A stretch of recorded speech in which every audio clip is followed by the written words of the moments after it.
10 tips to help you become a better Airbnb host on Airbnb or in the whole short-term rental space, just how to do a better job. This will make you more money because you'll have better reviews, you'll have more and better guests, you'll have more fun hosting on Airbnb. And of course, that's what it's all about, right? Having some fun while we do this. My name's Rakidzich. I've been a host for over 6 years, and I've actually made over like $10 million on the Airbnb platform. I've done this a lot. So let me help you increase your hosting game.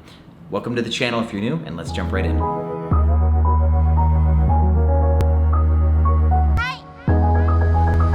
Welcome back, Airbnb family. Hope you're having a wonderful week. It's so beautiful here in Dallas right now. It was my birthday last week, so those of you who said happy birthday, thank you so much for that. Haley did indeed hack my YouTube account and posted a video, which was super cute and awesome of her. So thank you, Haley, for doing that. You had given me a scare, but it was awesome.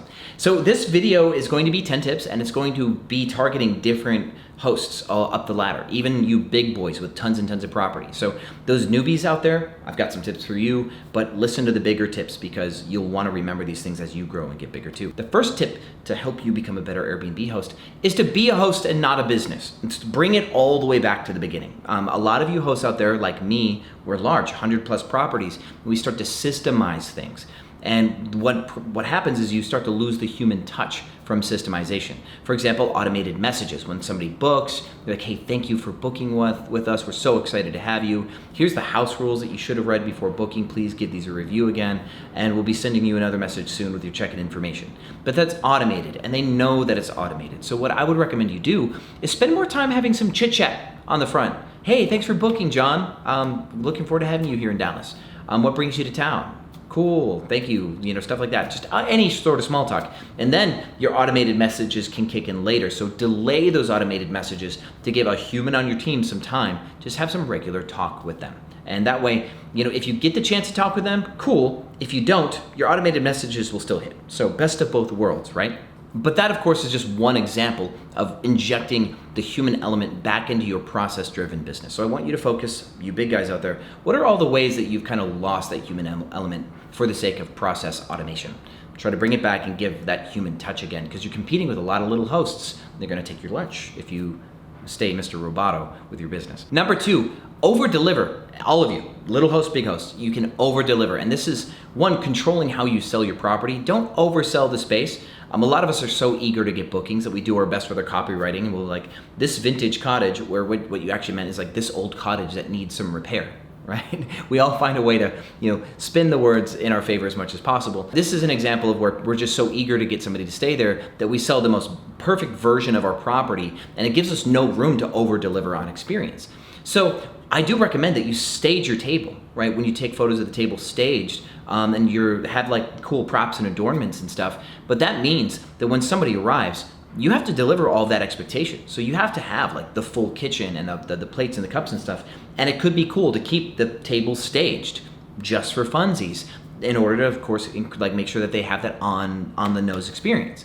Now, you can do some extra things, like include some bottles of water, maybe like a bottle of wine if you want to do something like that. You can include like a little bag of artisanal coffee instead of just like the Folgers decaf and regular that you have in your coffee station, and start throwing them little extras, like one of those little bath bombs, right, with a little bow on it. Somebody wants to like take a bath and the thing goes, right? Those things are like $4, for example. So you can include little extras that over-deliver. Find ways that somebody's gonna come in and just kind of expect one thing, and you've given yourself room to give them more. Another one, you could be like, hey guys, we know that like Mortal Kombat's super popular right now, so what we did is we got a membership for HBO Max for the month. So if you wanna watch the new Mortal Kombat movie, be our guest, or you wanna watch the new Godzilla King Kong movie, be our guest. We actually just bought that membership for no good reason, just so you can enjoy it. And you put that in a message after they arrive, go, hey, that's actually super cool. So you just over-delivered on something again. Don't sell it all if you want to over-deliver. Of course, you want to sell enough things to get your bookings, but leave some room to do better than expected is the point. 3, be patient. Now, this is another thing that people with a bunch of properties tend to have a problem with, is when you have like 10, 20 properties and people are asking you questions, you get a lot of the same questions. So you put that stuff in your house manual or in your house rules or in the description to help people have that answer ahead of time so they don't ask you the question. Well, if they keep still asking you these questions because they don't read your listing description, it's okay. Just answer the question politely. Do not punish people for not reading stuff. Be patient, just let it happen. And by doing that, you don't ever like come off in some accidentally judgmental way that then influences the guest's perception of you as a host, and then they're expecting trouble, right? This is really preventative to make sure that your relationship with the guest can stay perfect.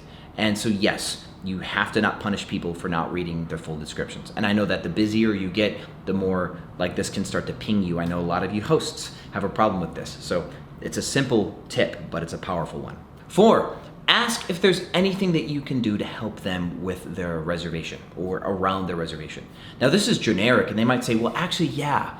And they might have a big ask. And if you can't help with the big ask, you say, wow, I'm sorry, I can't help with that. But they might just go, yeah, so where should we go for this? Or what do you think about XYZ? Or hey, it's my sister's birthday and we're trying to do something really sweet. Do you know a place that makes vegan cupcakes? You know, they're gonna ask you for like inside scoop kind of stuff a lot of times. And that is how you can help them with that. Otherwise, they'd be like, hey, yeah, is it possible that you can go like, can you go run like and grab some glass baking ware and we just pay you for that stuff? You just leave it in the listing. And yeah, you might decide to go above and beyond and go buy some baking ware for them. Or, you know, they might have a kid and they're like, hey, I know that you don't have like this or this available, like a pack and play or a baby gate. Is it cool if you go, you know, bring us a baby gate? Or is it cool if we can ship a baby gate to the house on Amazon? You know, they might ask for little things like that. And try to accommodate the little asks. I mean, you just opened up the door. Can I help you with your reservation in any way in order to go above and beyond? And then try to accommodate their asks if at all possible. This is very much a generous approach to being a host, but it also is a surefire way to start just nailing 5-star reviews, because Airbnb guests are getting a new experience now as opposed to what it was 2013, 14, 15. Like hosts back in 2013 to 15, this was the standard. Right? This was the romantic standard of being an Airbnb host, is like, how can I make your stay a 5-star stay? Can I cook you breakfast? Right? Now, that's gone. That's like out the window. It's so rare to have a host actually care enough to ask. So if you do this, it is more work, but it's now a rarity. It's like chivalry. Chivalry's not dead. It's just in hiding. So bring it back. Tip number 5, be charming. Now, to be charming is very simple. You can do things like just use their name. Hey, John. You know, anytime that you start a new conversation with them, they say, hey, where's the toilet paper? Just say, hey, John, the toilet paper is blank. They're like second shelf or third shelf. You can then respond third shelf without saying, hey, John again. But then let's say 3 hours later, be like, hey, how does the TV work? You'll be like, hey, John, blank, and then move in. So anytime you have a new conversation, lead with their name. That is super charming. Also, be curious about them. So remember that small talk tip from the very beginning? You should be genuinely curious about why they're coming to travel and who they are and what they like and stuff like that. In the conversation, you should want to know your guests. Now, this data is super powerful if you're going to ever reuse it. The Ritz-Carlton, that like in their book, like The New Gold Standard, and other people who've wrote about their experiences with the Ritz-Carlton will say the same thing, is they'll remember if you like ask for a very specific type of chair because you have like an uncomfortable back situation with chairs, and they'll bring you a special chair. If you go and book again at a different Ritz-Carlton a year and a half later, that chair, that type of chair, will be in your hotel room when you arrive because they've kept notes on you, and they are going to assume that you're going to need something like that again. And it's really charming stuff. So to be charming, be curious about them, use their name, try to get to know them, and really be them-centered. And they'll be like, wow, this level of attention is great. I'm so flattered. And it works. Number 6, don't be stingy with your stuff. Now, for inventory control and loss and stuff, it's smart to not give people like tons and tons of towels if they don't need it.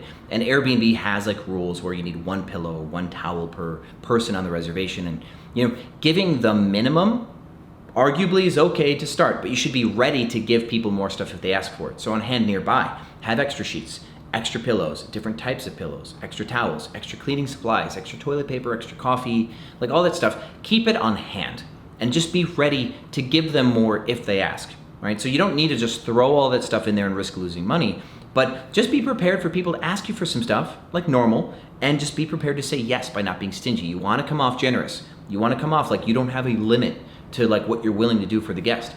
You are hoping that they don't ask you for a bunch of crazy stuff that you have to say no to, but you know, you want to come off in any normal scenario like, yeah, you're a give-oriented person, and this really helps with like getting that review from somebody or getting them to cooperate on things. If you ever have anything go wrong with a reservation, you need them to kind of be chill with you. Having this generous like persona with them is going to go very, very far. So don't be stingy. 7, Be the unsolicited mogul of your area. Give them advice that they didn't ask for. Be like, hey, thank you for coming to like Columbus, Ohio. Like, I know that you're not near High Street, but like I definitely would go down there to the Short North and check it out. Like, there's this really cool music venue called Scully's. It's right next to the White Castle, something like that. Or like in Houston, I would say, hey, I don't know if you like Vietnamese food, but in Midtown, there's a place called Le Graval, and they make these $3 banh mi sandwiches that are probably the best banh mi sandwiches that you would ever have, and they're like $7 less than a normal banh mi sandwich. This place just rocks it, right? Stuff like that. And so you give people this unsolicited advice because you care to give them things that make their experience better, and people wouldn't necessarily think to ask, and even if you said, hey, is there anything I can help you with, they may not think to ask you for these tips that you would give them. So when you give them the best of the city or things that you personally love about the city unsolicited, it comes off as like a passionate thing. Like, hey, we're so happy to host you here in Dallas. You're gonna love Dallas, especially if you go down to like right here. You go down to Deep Ellum. I swear we have a new ramen restaurant that's probably best in the country called Ichigo. Go check that out. Blank, blank, blank.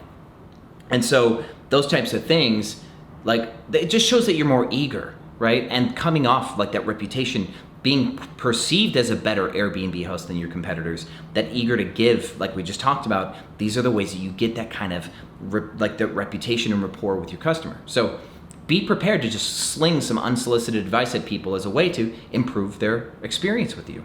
It's easy. You could even automate those messages based on listing, and I'll show you later how to play with scheduled messages on Airbnb to make those happen. This segues into number 8, inbox magic. So what I want you to do is respond faster, and I don't mean using an automated thing to go, hey, thank you for your response, or thank you for your question, we'll be right back with you shortly.